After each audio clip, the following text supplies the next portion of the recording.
이야기를 시작하기 전에 잠시 부탁을 드려도 될까요? 이 채널은 잊히기 쉬운 작은 이야기들을 모아 당신께 전해드리고 있습니다. 구독과 따뜻한 응원은 그 이야기들이 더 멀리, 더 오래 살아남게 하는 힘이 됩니다. 당신의 한 번의 클릭이 누군가의 이름을 지켜내는 빛이 될 거예요. 잠시 호흡을 고른 뒤 목소리가 차분히 이어집니다. 그럼 오늘의 이야기를 시작하겠습니다. 서울 변두리의 오래된 골목 끝. 눈에 잘 띄지도 않는 작은 서점 하나가 있습니다. 유행하는 카페도 없고 큰 서점도 없는 동네라 이곳은 오랜 세월 그저 책 냄새와 함께 묵묵히 버텨왔습니다. 그런데 이 서점에는 남모를 풍경 하나가 있었습니다. 매주 화요일 똑같은 시간. 시계가 오후 3시를 가리키는 순간이면 꼭 나타나는 손님이 있었지요. 구부정한 허리, 낡은 코트를 걸친 노인. 발에는 해진 신발, 손에는 오래된 공장 가방 하나. 문을 열고 들어서는 모습은 언제나 조용했습니다.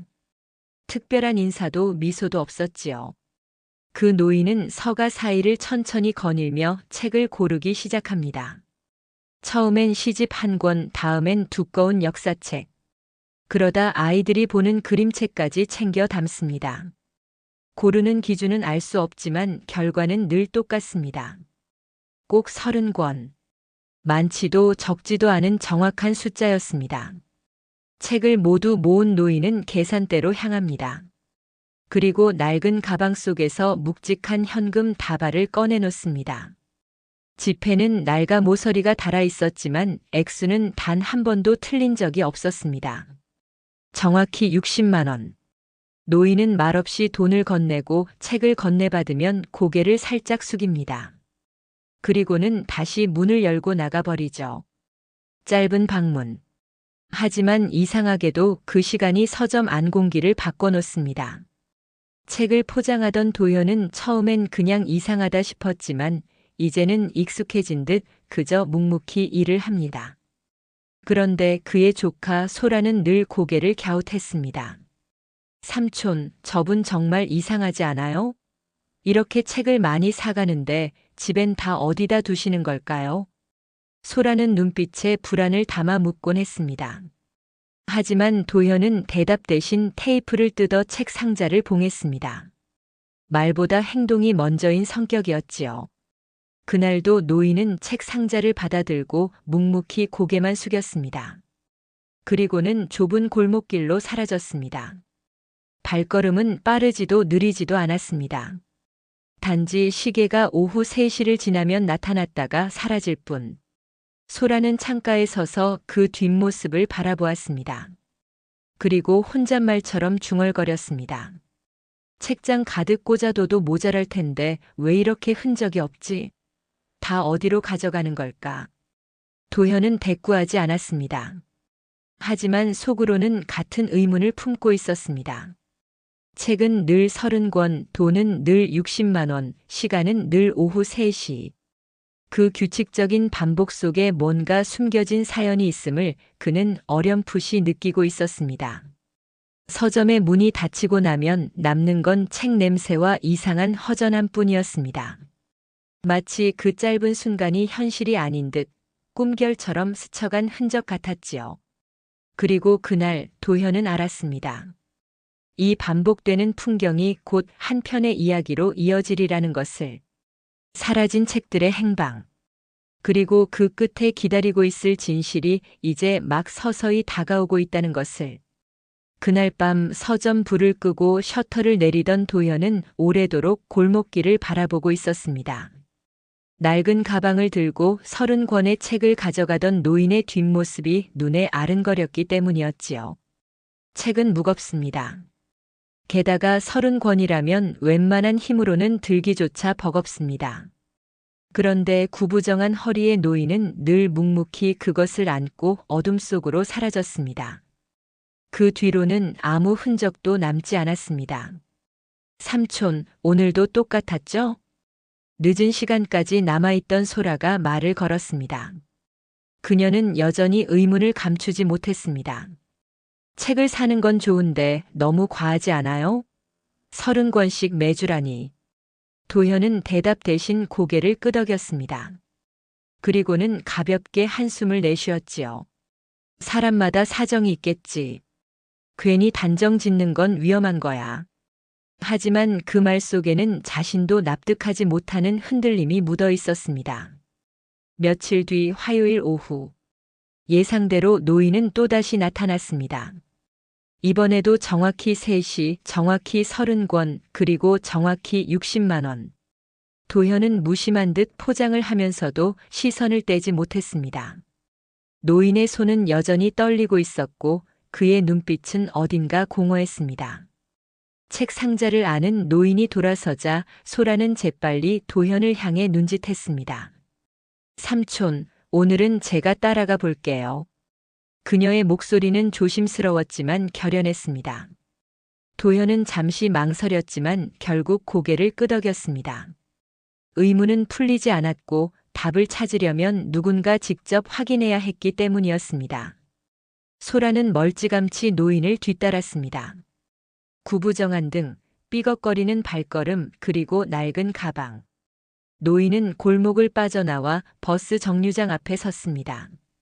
잠시 후 버스가 도착했고 노인은 무겁게 책 상자를 들고 올라탔습니다. 소라는 다급히 뒤따라 탔습니다. 버스 안은 저녁장을 본 사람들로 붐볐습니다. 하지만 노인은 사람들과 시선을 맞추지 않았습니다. 그저 창밖을 멀고 어두운 하늘을 바라보고 있었지요.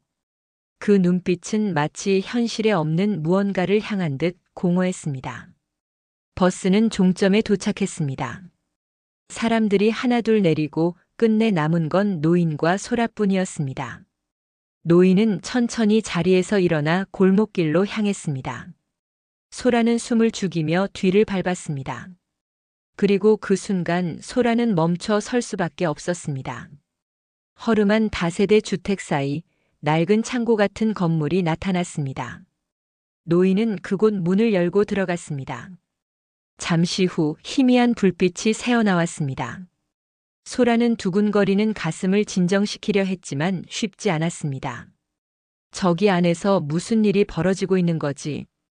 그녀는 창틈으로 조심스레 고개를 내밀었습니다. 그리고 그곳에서 본 광경은 그녀의 숨을 멎게 만들었습니다. 방 안에는 벽을 가득 채운 책장이 있었지만 모두 텅 비어 있었습니다. 단 하나 그날 가져온 30권만이 가지런히 꽂혀 있었습니다. 그것도 정갈하게 한 치의 흐트러짐도 없이. 소라는 몸이 굳어버렸습니다. 이게 무슨 뜻이지? 책은 사라지는 게 아니었습니다. 단지 매주 채워졌다가 다음 주가 되면 자취를 감추고 있었습니다. 도대체 이 노인은 왜 이런 일을 반복하는 걸까요? 그리고 사라진 책들은 어디로 가는 걸까요? 소라는 차갑게 식은 손끝을 움켜쥐었습니다. 그 순간 등골을 스치는 싸늘한 기운이 그녀를 덮쳤습니다. 노인이 고개를 돌려 창문 너머를 바라보고 있었기 때문이었습니다. 창문 너머, 노인의 시선이 소라를 꿰뚫듯이 마주쳤습니다. 순간 소라는 심장이 멎는 듯 했습니다. 어둠 속에서도 반짝이던 노인의 눈빛은 공허하면서도 묘하게 날카로웠습니다. 마치 이미 오래전부터 누군가 자신을 지켜보고 있다는 걸 알았다는 듯 말이죠. 소라는 허겁지겁 몸을 뒤로 뺐습니다. 낡은 벽돌에 손이 긁혀 따끔거렸지만 아픔을 느낄 겨를조차 없었습니다. 발소리가 들릴까 두려워 숨을 고르며 조심스레 골목 모퉁이로 몸을 숨겼습니다. 잠시 후 삐걱거리는 소리와 함께 창고 문이 열렸습니다. 노인이 책 상자를 든 채로 문 앞에 서 있었습니다. 그는 주위를 천천히 살폈습니다. 어깨는 구부정했지만 그 시선만큼은 매서웠습니다. 소라는 온몸을 웅크리며 숨을 죽였습니다. 심장이 요란하게 뛰는 소리가 골목에 울릴까 두려울 정도였습니다.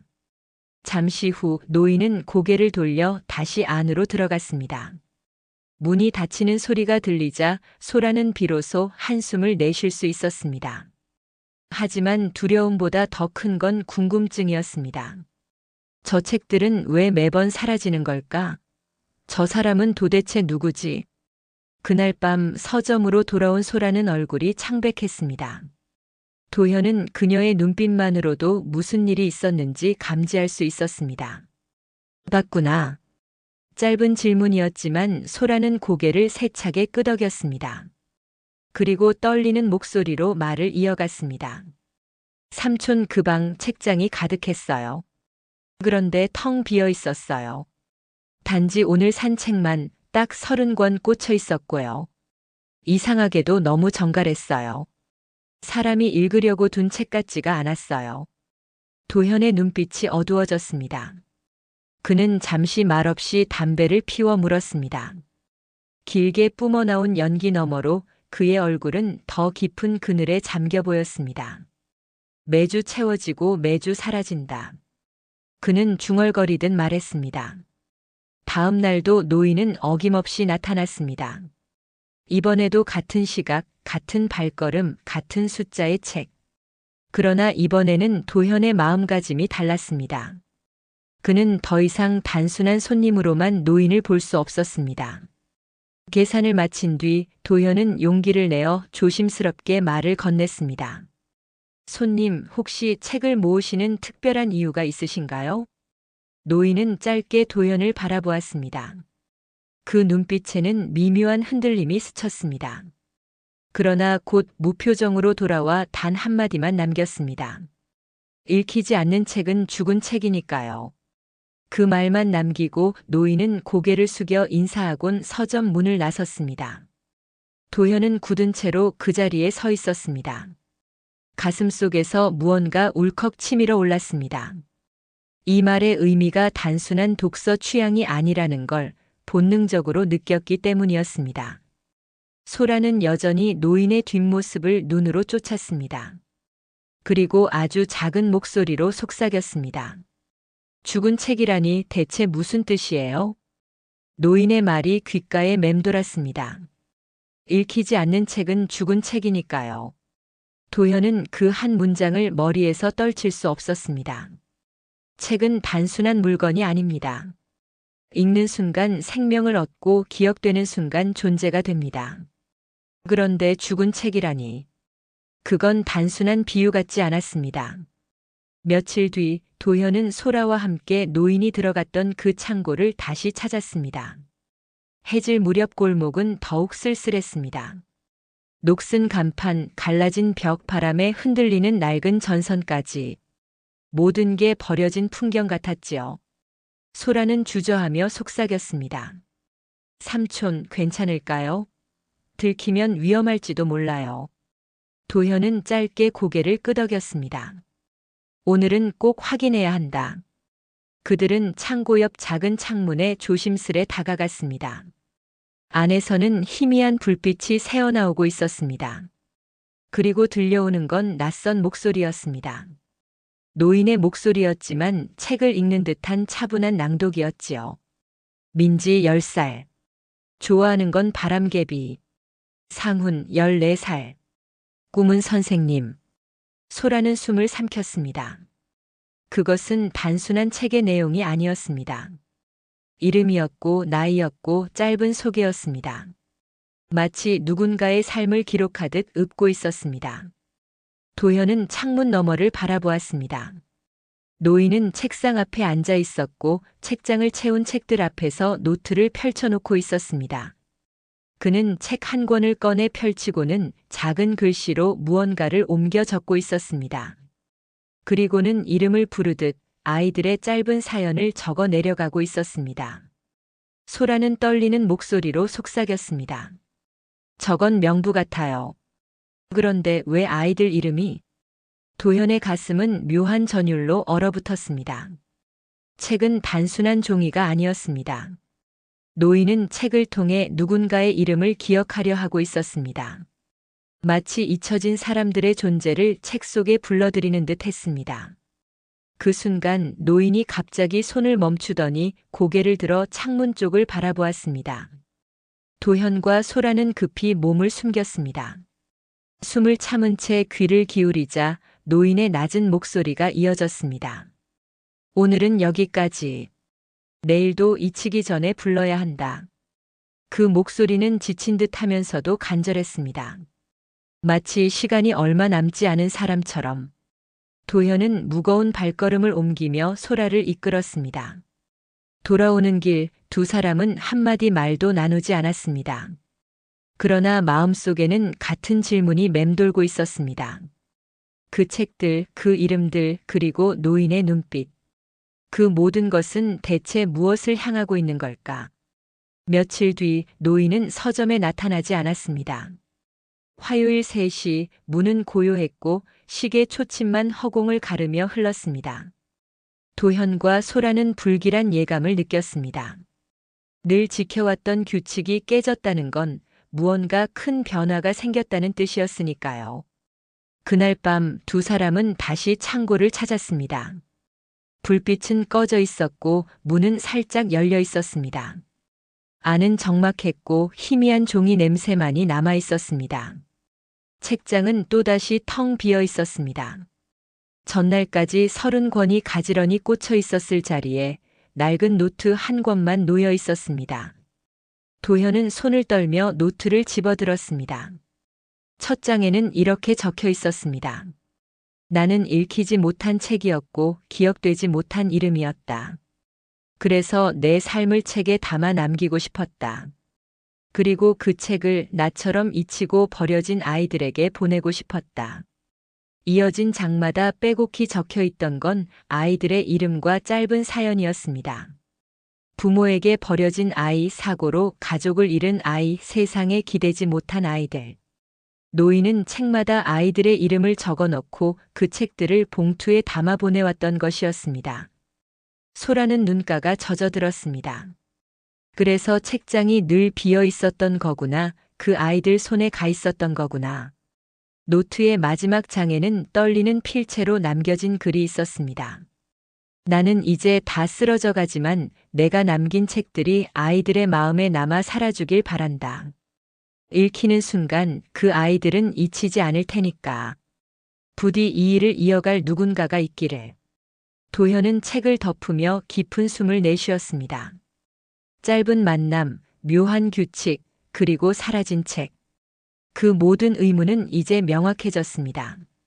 노인은 단순한 손님이 아니라 세상에 잊혀진 아이들의 이름을 지켜주던 사람이었습니다. 며칠 후 서점 앞에는 작은 상자가 놓였습니다. 낡은 공장 가방이었고 안에는 노인이 마지막으로 남긴 돈뭉치와 메모가 들어 있었습니다. 이제는 당신들의 차례입니다.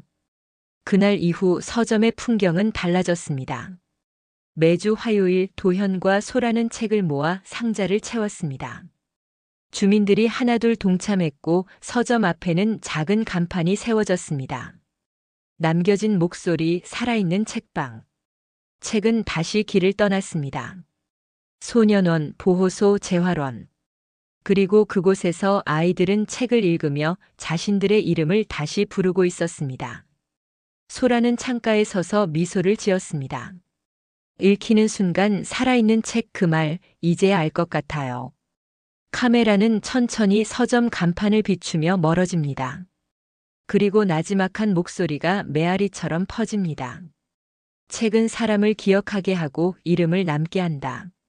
읽히는 책은 살아있는 생명이고 읽히는 이름은 결코 사라지지 않는다.